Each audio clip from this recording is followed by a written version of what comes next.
Man, this sure has been a while, but I got so much in store for y'all. Let's go ahead and get into it.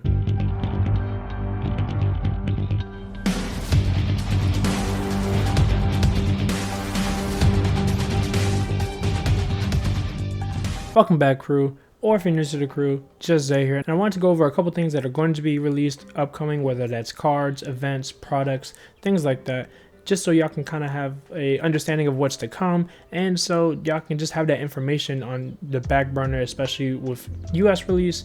Stuff is really delayed, so it's kind of really going to come down to on when we get it after Japan gets it. So if you know when Japan gets stuff, at least we kind of have an understanding of when we'll get it. I also had the tags down below in the comment section. That way, if you feel like you already kind of know what's upcoming in a certain category, you can just go ahead and jump over to the next one. If you find this video helpful in any way possible, then go ahead and hit that like button down below and subscribe to the channel. And if you want to stay up to date on One Piece TCG content coming from myself, then go ahead and hit the notification bell as well to stay tuned and locked in for whenever I post something out for all of you. Now, by all means, let's go ahead and get into news. So getting into it, we're going to start off with yellow deck. Now with that, we were given 3 more characters that is going to be in her starting deck, and that's going to be Katakuri, Pudding, and Brulee. Now obviously, if you notice, the frame around Katakuri is going to be possibly the 2 of in the starter deck, so you might want to grab 2 starter decks if you want to get 4 of them. And with that, I'm going to kind of go into why. So Katakuri has the ability of on play looking at the top of you or your opponent's life and placing it at either the top or the bottom of that life pile. Then if you have less life than your opponent, it gains rush. So why is that good? Because for one, you have the capabilities for one to look into what your opponent may have as a trigger, and if they do have a trigger, you can place it at the bottom and just know that for more later game state, or you just have the ability to know what you're gonna get so that you can kind of keep planning ahead if you feel like you have the advantage already. Now also, the ability to get rush outside of that if you have less life is really good, but it is a negative if you have equal life or if you have more life than your opponent. Now going into the next character, we got Pudding. Now Pudding is essentially the same thing, except she doesn't get rush.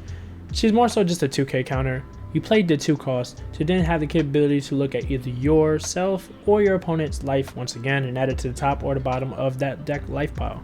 So with that, yeah, it's a good ability if you really need to know right before you get that last minute swing in. But outside of that, she's just a really good 2k counter, and that's at least what I would run her as far as what we've seen so far. This is the only 2k counter right now, so she's just going to be a 4 of regardless.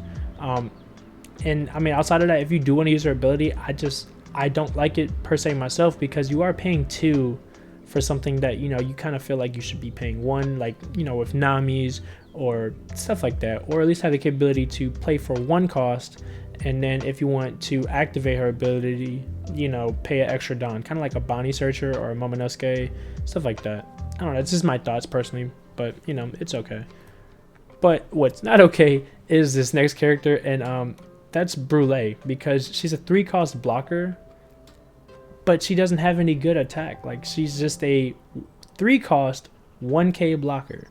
She has a trigger, which is nice. She has a 1k counter, which is okay, but that's, why would I pay 3 costs for a blocker, you know? Now with this being a 3 cost and a blocker, I think it's going to be very interesting to see how the rest of the deck is built around, because yes, you are seeing a lot of search of life of both you and your opponents, and I want to understand what the drawback is, and I'm going to assume based off of this card alone that the drawback is that you're going to have a lot of high costing cards that, you know, are not really worth playing. Like, for example, why would I want a 3 cost blocker that is the equivalent of Tony, and Tony cost 1, she costs 3, you know?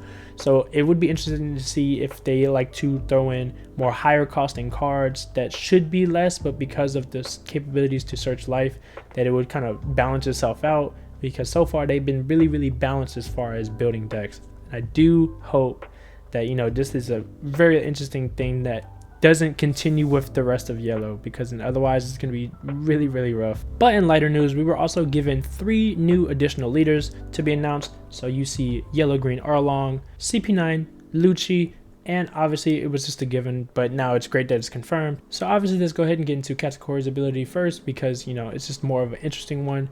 You have the ability of, when attaching a Don and attacking, you search essentially the same thing. You search either your life or your opponent's life, and you get to decide whether or not you want to add to the top or bottom, and then this leader gains 1k. So This is a really good ability because essentially you're getting information constantly with his ability. So that's all the more reason why you just don't have to pay Brule, because I'm paying 2k for that and I don't even get an attack and this blocker is weak.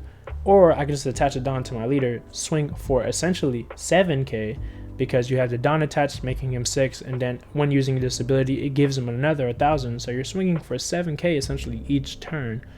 And with that, you get the information on whether or not what your next move is or your opponent's. So this is really, really good in my eyes. And it's kind of one of those things where it's like, it's going to be very situational, at least in a later game state, because if neither of you have life, then he doesn't get that extra 1,000. So this is something to keep in mind when you're going to be playing him. Now going into the next one, we have CP9 Lucci. This is going to be good, but I don't really know just as much because he has the ability and he's basically like Green Kid, but just more costly. You're discarding 2 cards from your hand, and then when your opponent's character is KO'd, you put this leader as active. So it's kind of like, why? You know, it's yeah, you get a double swing. Yeah, you know, you restand the character and whatever Don you had activated on him. It's really nice, and it kind of gets around like the one blocker. But outside of that, I think this is really interesting, and it kind of opens my mind to wanting to see what other CP9 support it has, because I think if it's just Marine, then it may not be just a great leader right now, and it's kind of probably be more in the king category for right now. So hopefully it goes a lot better, because this is very extremely situational, and it's like, why would I discard 2? And this is going for game state, but like I said, this is just a really costly kid. Now getting into the most interesting leader of the 3, we're going to get into Arlong. Arlong has the ability, when attaching 2 Don and then paying additional Don after that, you get to play a 4 or less card that has a trigger from your hand. So it's really good because at least you get to utilize some of those cards that you wish were in your life area. But depending on more so how yellow goes, this may be a hit or miss as far as how the deck is supposed to go. You know, there's a lot of cards that have triggers, but a lot of those trigger cards don't really have good like on play abilities or stuff like that. So it's kind of one of those things where you will have to be a really good deck engineer, at least so far from what I've seen, to kind of build this. Now with that, we were given 2 more characters, and that's going to be a green Nami and another yellow Pyrospiro. I kind of get his name wrong every time, but you know who I'm talking about, obviously. It's for one interesting to see that for one she's an East Blue type and an Arlong crew type, so it's going to be really good to see what other Arlong crew or East Blue cards come out, because her ability is essentially like the red Nami but for East Blue and not Straw Hats. You play her, you get to look top 5, East Blue, add it to hand, return the rest. And then also she has a trigger, which makes this a lot better because then you can utilize Arlong's effect to play her for 1 less costing card. Or if you just get her in your trigger, it's just a free search. I think it's really good. But it comes down to like, we don't know how good this card is going to be because we don't know how good East Blue is going to be. You know, if it's like a super small pool of cards to search, like maybe 2-3 other cards, then this may be good, but may not be like the best value. So next we're going into Pyrospiro, and he has a better ability as far as yellow is concerned. On KO, you look at the top 3, reveal a Big Mom, return the rest. So he's just a good searcher. And for 3 cost 5k, I think it's going to be really good to run him in a deck. Yes, he doesn't have a counter, so in my opinion, he might be the other 2 of in this deck. He's one of those cards where it's like you want to play him because you benefit losing him. And if they don't want to KO him, then, you know, you have something that has a capability to take a life. And it also has a trigger as well, and you may discard a card to play this. The discard effect is a little rough, but, you know, if you don't want to activate his trigger, and this is the big brain play, if you get him from your life, you don't activate him from trigger, you add it to your hand, and if you have Arlong as your leader, you can swing with Arlong and then play a free, you know, 4 or less that has a trigger from your hand, and boom, you have a good 5k swinger for next turn. And, you know, when it's KO'd, you get to search. So with that, let me go ahead and surprise you with something else. We have a Jump promo, alternate art VV. It's VV. It's really beautiful. The card is nice. It has Luffy in the background.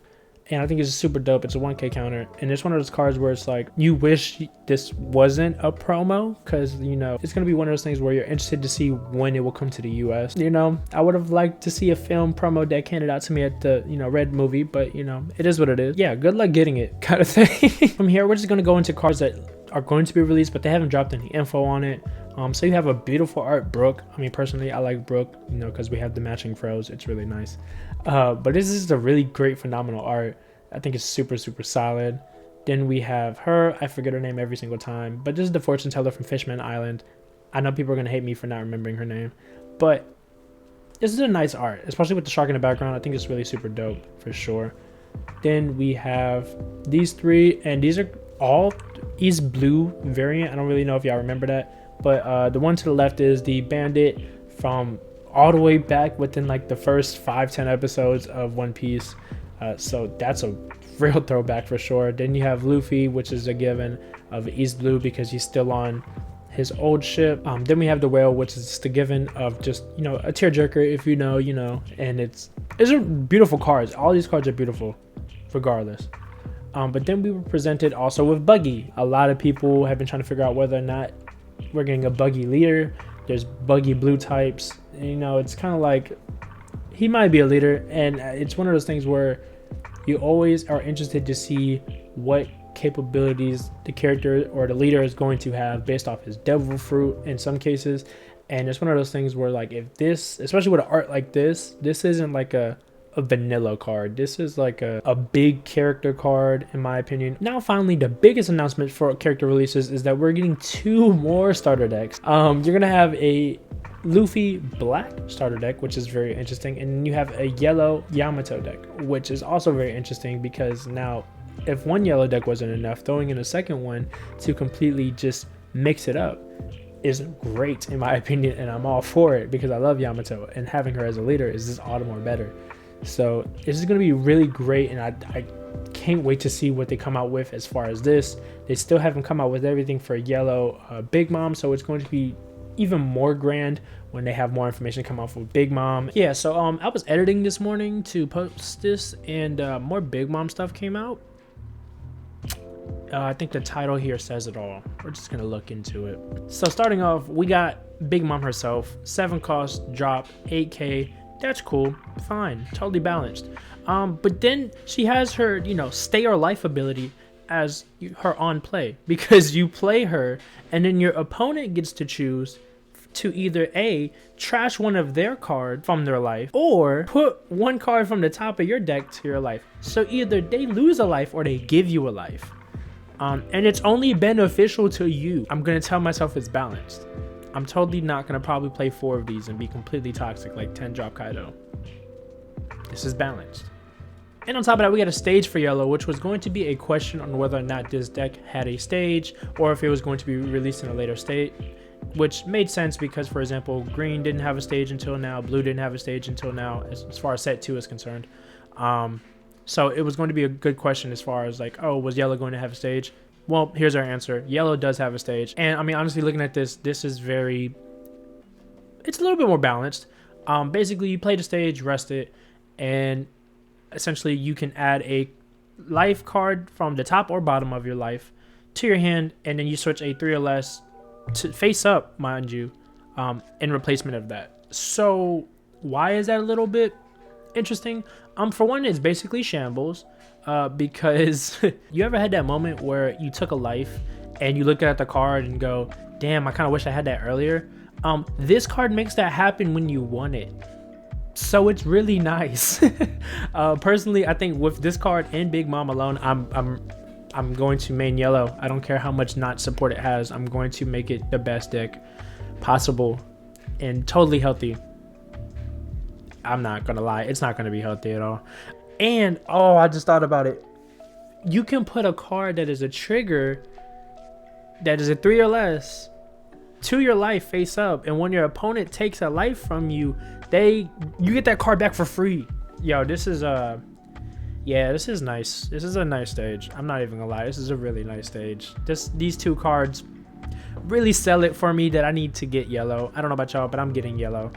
And I mean, shout out to Oscar because, you know, this is his hubby basically. Sanji is going to be really great because it is a Vince Smoke family character, and with that, Vince Smoke maybe, you know, secretly great. It's going to be interesting to see whether or not they come out with the rest of them, or if they kind of just drop support here and there and then put it out in a later set.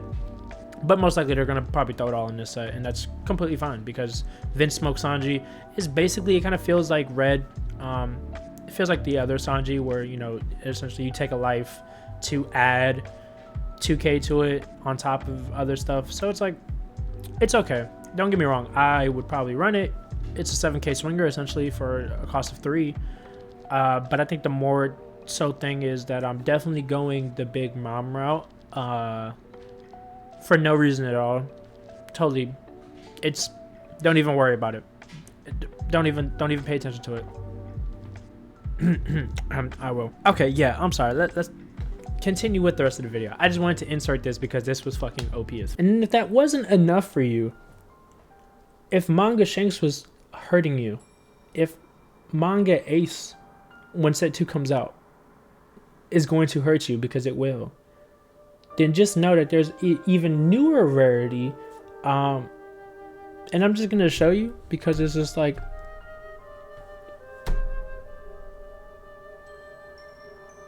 yeah, this is fucking gorgeous. This is a fucking gorgeous card. I don't know about y'all, but this is dope. Like, this is one of those cards where it's like, you pull that, like, you might get robbed outside your card shop, and I hope you don't, but like, you pull this, you just might. And it's one of those things where it's just like, kind of wish it wasn't Rob Lucci, because you saw his ability just a moment ago, and it's like weak sauce, at least from what we've seen so far. So, I mean, I hope this is for every leader, because, you know, I'd like to see some rarities of this with some other leaders. That's just me. I think it's y'all also as well. But yeah, this is just phenomenal. I mean, this is just, it's gas. So touching a little bit more into the yellow deck, we have the art for them too, and Yamato is just this is a more better card, especially for a leader. This is a great looking card. And then also to see Momonosuke, that means that we're going to be seeing a lot of more Wano support, and I do hope that there is a yellow-green leader that has a Wano consistency in it, because then with that, the capabilities to get into yellow and so forth, from what we've seen, is a lot of life knowledge to have that with the capabilities to restand on and or characters that are Wano, and then the set 2 stage that comes out. This is just going to be a super good build in my opinion. I'm a huge fan of Wano, so seeing all of those just going together, especially with a Momonosuke, we don't know his ability, but it looks like it might be fire because the art is fire, and they always synergize with stuff like that. If the art's dope, the ability's dope. So, you know, this is going to be something that's going to be one of those on the radar for me personally, as far as what I want to see be a really good card, and just my thoughts on what I'd love to see synergize for sure. And then also we have 2 more cards that are giving at flagship events in February. This is the Rush Zoro on the left side that you see right here, and if you thought that the parallel was expensive, this is going to be extremely expensive. And then we have Queen from the starter deck, which is a super nice art. Both of these are just great. I don't know about y'all. Let me know down in the comments which you would probably wish to get more likely in a flagship event. I don't know about y'all, but if I win this and I get a Queen in comparison to a Rush Zoro, I'm gonna be a little salty, in my opinion. I don't know about y'all. So now we're gonna go into upcoming products, and this is going to be stuff that was released in that live as well, as far as like boxes that are coming out, sleeves, mats, things along those lines. Just so like for consumer wise, if you like the One Piece gear and the products, and you're just like, oh, I need to get every single thing that comes out, this is kind of for those people, which is also myself. So yeah, let's go ahead and get into those for sure. Now going into some sleeves, we were granted with, like, this wasn't already good enough, Yamato sleeves, which I don't know about y'all, I immediately would buy to just sleeve my cards in without a doubt. That's not even a question. And Katakuri, which is also going to be super solid for those yellow fans when it does become a super good consistency deck. Because I don't know about y'all, when Marines came out, it was solid. Now when yellow comes out, the capabilities to look into life hand is just top tier peak. So these are going to be something that is really interesting, and I mean, when these finally come out forever later, when it comes to the US release, this is going to be something that I would personally cop, at least Yamato, not so much Category. Then we have more boxes. Now, obviously, these boxes are not the greatest, but I don't know about y'all, but the Dawn box, in my opinion, looks pretty dope, and I'd probably cop that just because I just love to put my bulk and stuff, so I'll probably put it in there. Just a personal opinion, or my slated cards. Now, obviously, we also have mats. And this is just a beautiful mat. I don't know about y'all, but this is a beautiful mat. Now seeing this is just all the more nice for sure. So it's going to be interesting what they price this at. If they kind of go based off of what they've done in the past, this may be 35, 45, maybe 55. And then something interesting for the more so collectors, they actually are coming out with essentially holders. This is going to be for those collectors who want to kind of go more indulge into the One Piece and everything that it is, and kind of have like a stand specifically just for, you know, One Piece cards or whatever your favorite is. I do hope you don't put a vanilla card in here. That is not worth it, because it's like, why? But this is just a really good, it looks awesome and dope, honestly, and the whole background and everything that goes along it, for example, with this Luffy card, it's just a really good mix. So truthfully, it'd be interesting to see what they price these at, but I don't know about y'all, I might get one. Now finally, to go into events. Now if you've lived under a rock recently, or you just don't pay that much attention to as far as, you know, what's going on outside of what you just hear in locals, then you wouldn't know about Treasure Cup. So if you didn't know, Treasure Cup is an event that's being held finally in person and not over webcam and having to watch people, you know, perform their matches over toilet seats, countertops in their kitchen, trash under their, whatever the case may be. Finally, it's in person, and that's the great thing about this. It's from February 4th to 25th, and going over just a couple details in it more so, you have about, I want to say, 4 events that are holding it within the North America region. One of them being in Canada, Niagara Falls, from the 4th to the 5th. Another one, or the other 3 being the ones that held their deck limited battles in North America, in Cali, Florida, and in Texas. And then the others are being held, one in Germany, one in United Kingdom, one in Chile, and one in Australia.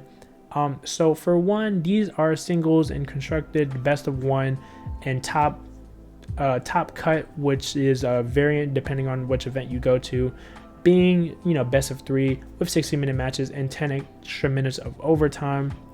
So the big thing about this is just that, for one, they're not region locked, which is really, really great as far as if you're in North America.